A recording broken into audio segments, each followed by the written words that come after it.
성도 여러분 안녕하십니까? 오늘은 9월 1일 금요일입니다.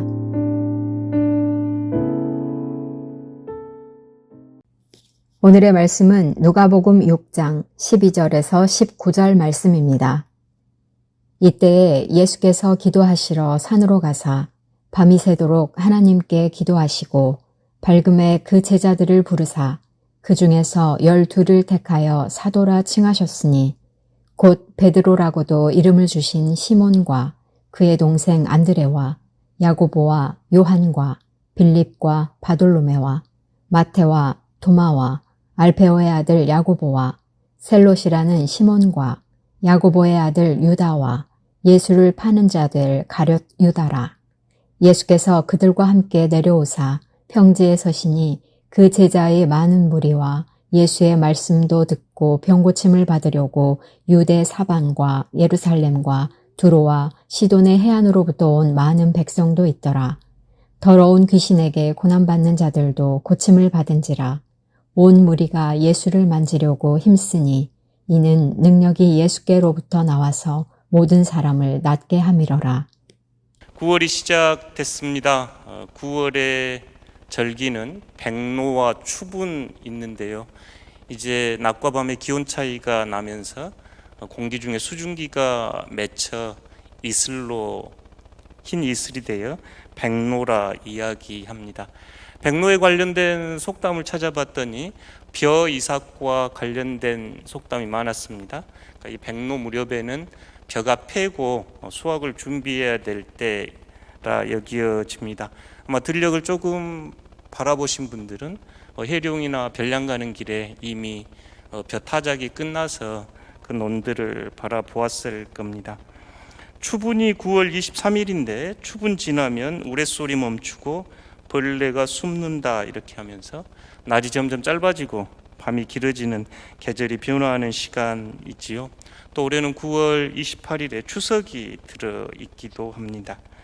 9월 들녘도 여러분의 삶도 열매 맺는 시간 되기를 기원합니다. 여러분은 9월 어떤 계획과 기도 제목 가지고 이 자리에 나오셨는가요? 9월 교회를 위하여 기도 부탁드립니다. 첫째는 저와 목회자들 그리고 저희 장로님 교회 리더십들을 위해 기도해 주십시오. 성도들을 섬기며 기쁨으로 이 땅에서 하나님의 나라를 맛볼 수 있게 해달라고 기도해 주십시오. 둘째는 저희 환우들 위해서 기도해 주십시오. 특별히 강성원 집사님 뜻밖의 진단을 받고 어제 처음 항암을 시작했습니다. 혈액암이기에 항암 치료 후에 골수 이식까지 모든 과정 하나님께 함께 하여 주시기를, 그리고 이 끝에는 하나님께 영광 올려드릴 수 있는 시간 되기를 함께 기도해 주시기를 부탁드립니다. 마지막으로 일본이 하나님의 창조 세계를 파괴하는 오염수 해양 투기를 당장 멈추길, 또 이 땅의 정치인들이 편을 가르고 갈등을 부추기는 방식이 아닌 그리스도의 평화를 위한 정치가 이 땅에서 실현되기를 함께 기도해 주십시오. 교회는 방학했던 학생들이 등교를 시작하면서 교회 학교는 금요일 오후에 금요일엔 놀러와 우리 교회로 학생들 초대해서 음식을 대접하고 쉼터를 제공하면서 저희 학생들이 교회에 발을 내디딜 수 있는 시간들을 갖습니다. 많은 권사님들 또 여전도 회원들 음식 준비해 주시고 함께 해 주셔서 고맙습니다. 교회를 방문한 이들이 어느 순간에 신앙을 받아들일 수 있기를 기도하면서 준비해 봅니다. 또 덕신 바이블 아카데미 이사야 선지서 통독 시작합니다. 이사야는 주님께서 시편 다음으로 많이 인용하셨던 성경이고 구약의 복음서라 일컬어지는 아름다운 성경입니다. 이제 줌으로 진행했던 성경 통독을 저희 교회에서 화요일 저녁에 모여서 함께 읽기 원합니다. 말씀 안에 풍성해져가는 9월 되기 진심으로 축원합니다.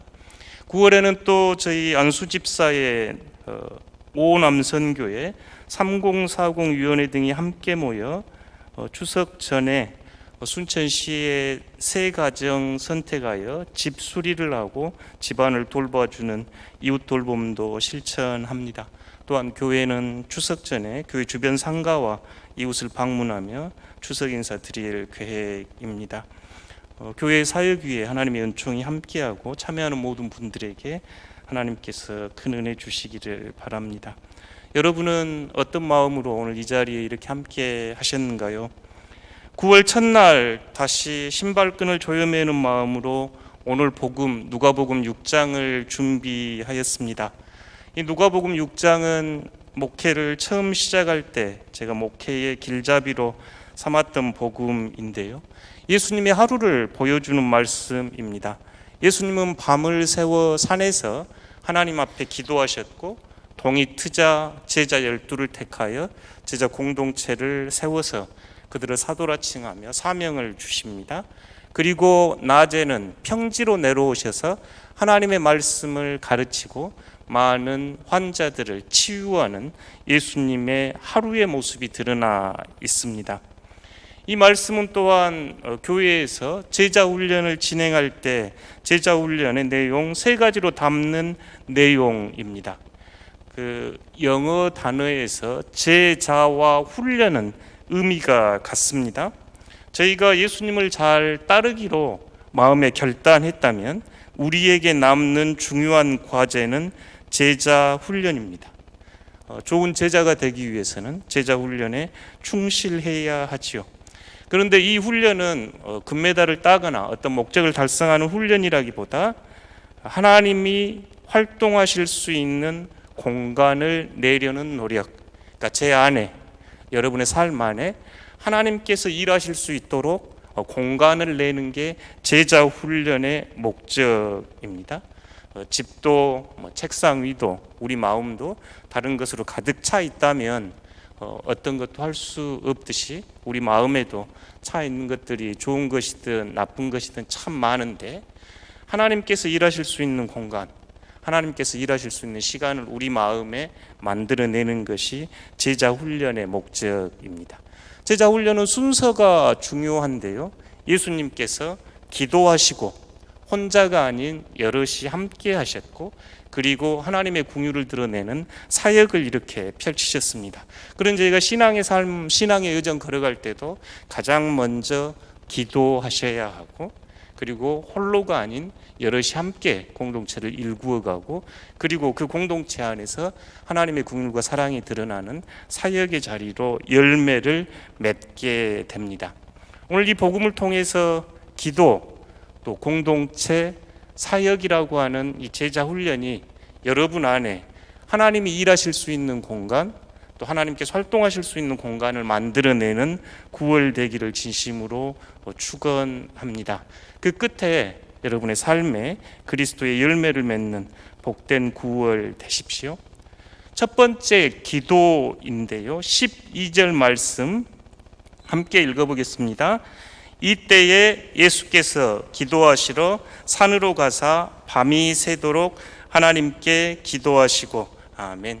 예수님은 기도하시러 산으로 가셨고 밤새 기도하셨습니다. 요새는 그 산 기도가 없는데 저희 어렸을 때만 해도 종종 어르신들 산에 가서 나무 하나 뽑아야 한다고 산 기도하셨던 기억들 나곤 하네요. 사실 그랬던 건 예수님의 오늘 이 복음에서 예수님의 모습 본받기 위함이었지요. 이때에 이렇게 시작하는데 여러분 좋을 때도 기도의 자리 기도 열심히 하십니다만 사실 힘들고 어려울 때 기도의 자리 찾는 것은 인지상정이지요. 이때는 좋을 때였을까요? 안 좋을 때였을까요? 예수님 삶에도 좋을 때만 있었을까요? 안 좋을 때도 있었을까요? 안 좋을 때입니다.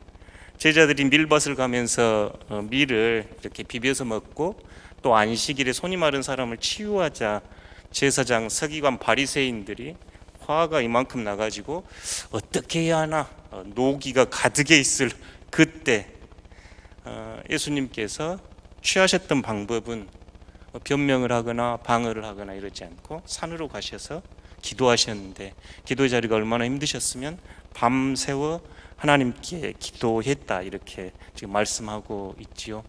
저희가 주일에 묵상하는 겟세마네 기도의 그 전조를 보는 것 같습니다.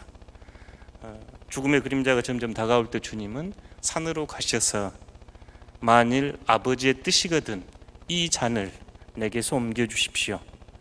내 원대로 마시고 아버지의 원대로 해주십시오 하셨던 그 겟세마네의 기도가 아마 이 밤 이 산 위에서도 예수님 기도하셨겠지요. 기도에서 예수님께서 추구하셨던 것은 하나님의 뜻, 하나님의 원, 하나님의 바램이었지요.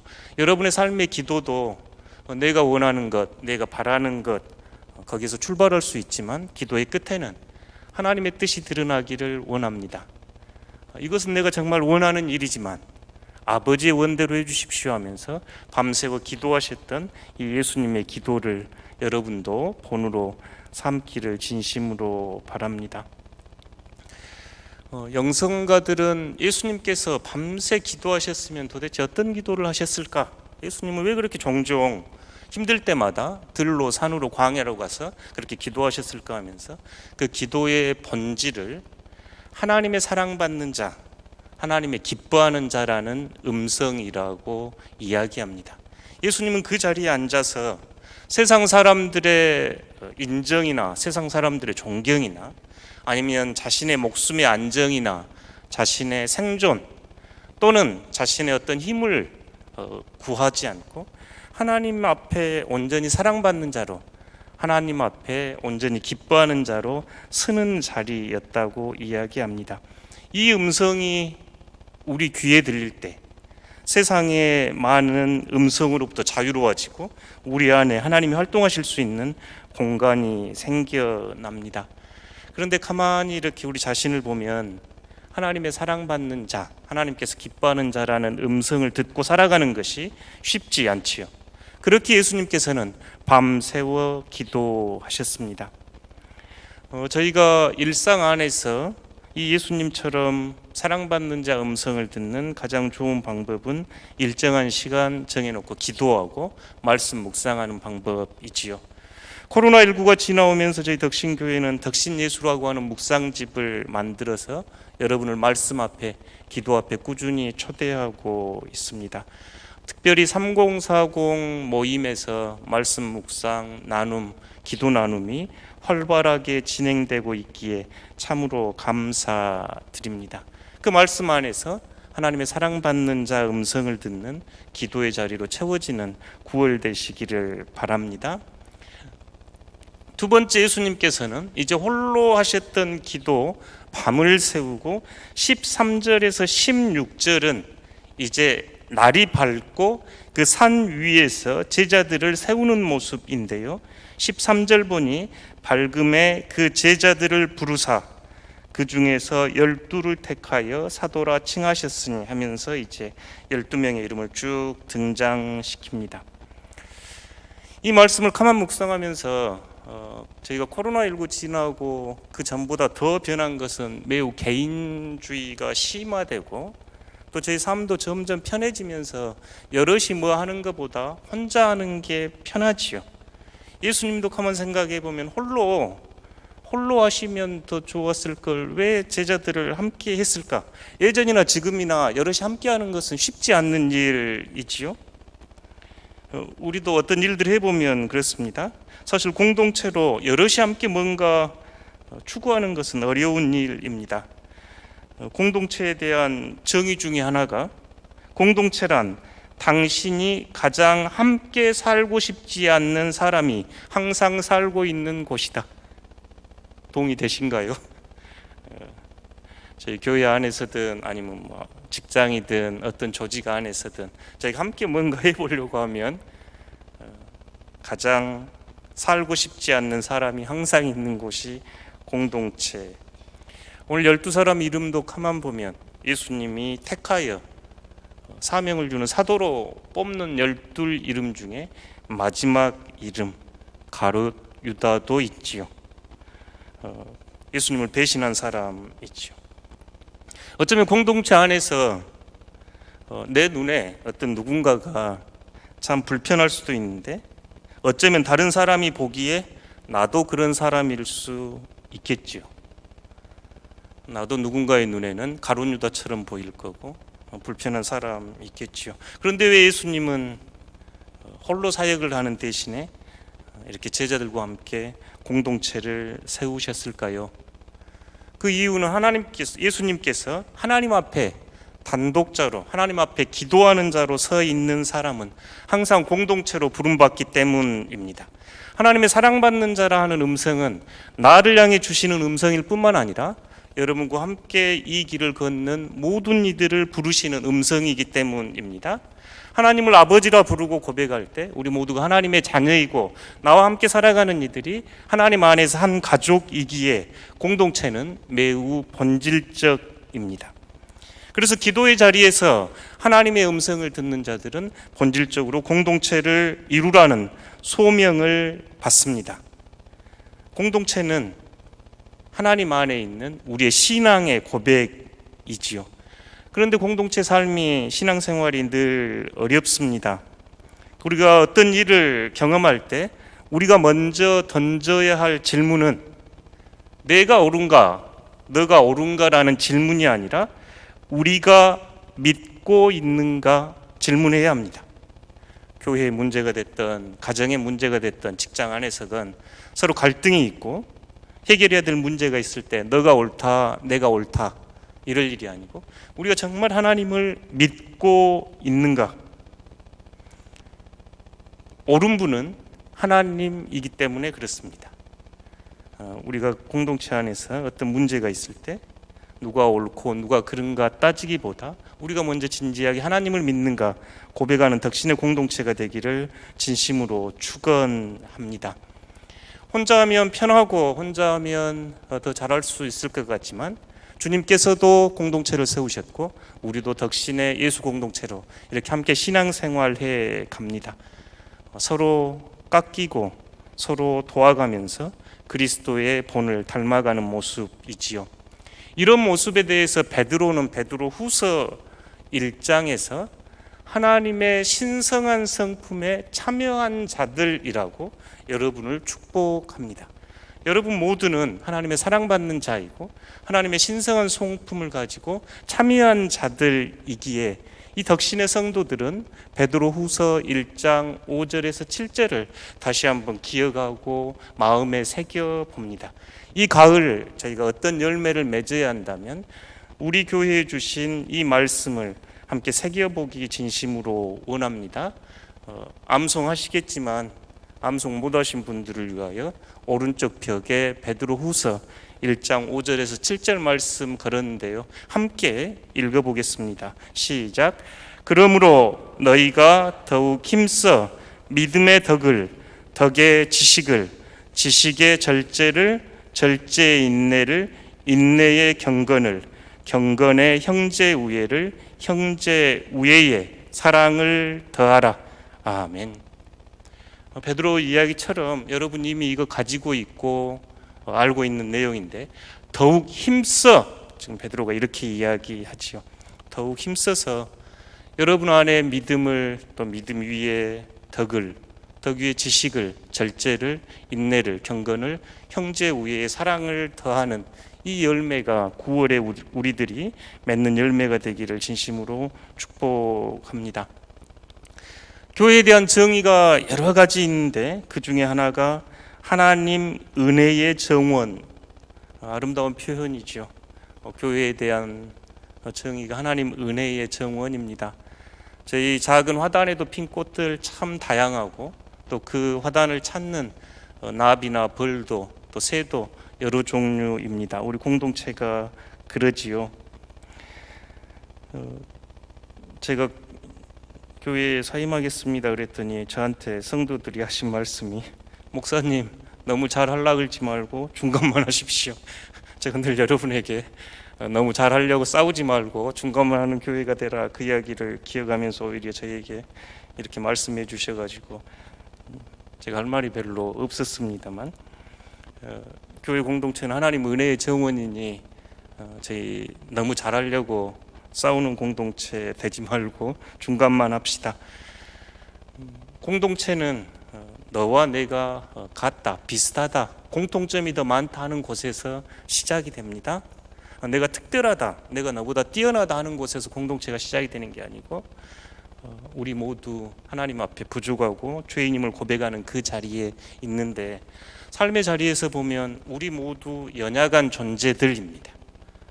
연약하면 서로 도와주면 됩니다. 삶의 자리에서 보면 우리 모두 부족하지요. 부족하면 채워주면 됩니다. 삶의 자리에서 우리 모두 흠이 많습니다. 흠이 많으면 덮어주면 됩니다. 연약하고 부족하고 흠만 있는가요? 잘하는 것도 있고 또 장점도 있죠. 장점은 인정해주고 잘하면 칭찬해 줍시다. 그럴 때 우리 공동체가 하나님 은혜의 정원이 되어 이제 예수님이 보여주신 세 번째 사역의 자리로 넘어갈 수 있습니다. 17절에서 19절은 예수께서 그들과 함께 내려오사 평지에 서시니 그 제자의 많은 무리와 예수의 말씀도 듣고 병 고침을 받으려 오고 유대 사방과 예루살렘과 두로와 시돈의 해안으로부터 온 많은 백성이 있더라 하면서, 더러는 귀신에게 고난받는 자들도 고침을 받는지라 온 무리가 예수를 만지려고 흠쓰니 이는 능력이 예수께로부터 나와서 모든 사람을 낫게 함이르라. 예수님과 이제 제자들은 산에서 평지로 마을로 내려오셔서 그곳에서는 원근각지에 몰려든 많은 이들이 예수님의 말씀을 듣고 그들이 갖는 문제를 치유받고 해결받기 원함으로 주님 앞에 나오고 예수님은 이를 치료해주고 낫게 하는 모습입니다. 여러분의 각자의 자리, 우리의 섬김의 자리, 사역입니다. 이 사역은 하나님 사랑의 흘러넘침인데요, 하나님의 긍휼과 하나님의 자비를 맛보는 일이 사역입니다. 우리의 의가 드러나는 자리가 아니라, 우리의 자랑이 드러나는 자리가 아니라 하나님의 은총과 하나님의 사랑이 드러나서 세상을 치유하고 하나님이 계시니 충분합니다 드러내는 자리가 이 사역과 치유의 자리이지요. 이 9월 이 말씀의 능력에 따라 여러분 그리스도의 말씀도 배우고 여러분의 삶의 여러 문제도 해결되고 치유받는 9월 되기를 진심으로 축원합니다. 기도와 공동체는 사역을 통해 열매를 맺습니다. 이 사역은 섬김이지요. 교회는 예수님의 말씀을 실천하는 공동체입니다. 성도는 말꾼이 아닌 일꾼이 되어야 합니다. 지금도 교회에서 보내면서 참 감사한 일들은 많은 성도들이 매일 교회를 방문하여 기도하고 교회를 돌보는 이들 계셔서 감사합니다. 토요일이 어김없이 나오셔서 청소하고 주일을 준비하는 성도들, 또 교회학교 교사로 주일을 준비하는 이들, 남들 눈에 띄지 않는 차량과 주차장에서 또 지하 찬양대 연습실에서 보이지 않는 곳에서 보이는 곳에서 자신을 낮추고 묵묵히 교회를 섬겨가는 이들을 통해 저희 덕신교회가 하나님 나라의 정원이 되며 이 지역의 빛과 소금의 사명 감당하고 있습니다. 이제 말씀을 맺으려 합니다. 저희가 9월 첫날 예수님께서 밤새 산에서 기도하시고 제자들 세우시고 또 사역하셨던 그 모습을 우리 가슴에 품고 9월 열매 맺기 원합니다. 예수님께서는 누가복음 6장 46절에서 너희들은 어찌하여 나를 주여 주여 하면서도 어찌하여 내가 말하는 것은 행하지 않습니까? 라고 우리의 주님에 대한 신앙 고백은 행함으로 열매 맺음을 우리에게 초대합니다. 기도하는 자리에서 홀로가 아닌 여럿이 함께 그리고 하나님의 긍휼을 드러내는 섬김 속에서 열매 맺는 9월 되기를 바랍니다. 9월이 시작되니 장석주 시인의 대추 한 알이 떠올랐습니다. 적에 저절로 붉어질 리는 없다. 저 안에 태풍 몇 개, 저 안에 천둥 몇 개, 저 안에 벼락 몇 개, 저 안에 번개 몇 개 들어있어서 붉게 익히는 것일 게다. 저게 혼자서 둥그러질 리는 없다. 저 안에 무서리 내리는 몇 밤, 저 안에 땡볕 두어 달, 저 안에 초승달 몇 날이 들어와서 둥글게 만드는 것일 게다. 대추야, 너는 세상과 통하였구나. 여러분도 저의 삶도 이 시인의 고백처럼 무더운 여름의 땡볕, 태풍, 바람, 무서리 다 거쳐서 오늘 이 자리에 왔습니다. 대추는 그렇게 붉게 익어져 가고 둥글게 익어져 갑니다. 사랑하는 덕신의 성도 여러분, 이 9월 주님 바라보면서 주님께서 우리에게 보여주신 기도의 자리, 또 혼자가 아닌 여럿이 함께의 자리, 또 하나님 긍휼을 드러내는 섬김의 모습으로 그리스도의 열매를 맺는 귀한 9월 되기를 축원합니다.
하늘에 계신 우리 아버지, 아버지의 이름을 거룩하게 하시며 아버지의 나라가 오게 하시며 아버지의 뜻이 하늘에서와 같이 땅에서도 이루어지게 하소서. 오늘 우리에게 일용할 양식을 주시고 우리가 우리에게 잘못한 사람을 용서하여 준 것 같이 우리 죄를 용서하여 주시고 우리를 시험에 빠지지 않게 하시고 악에서 구하소서. 나라와 권능과 영광이 영원히 아버지의 것입니다. 아멘.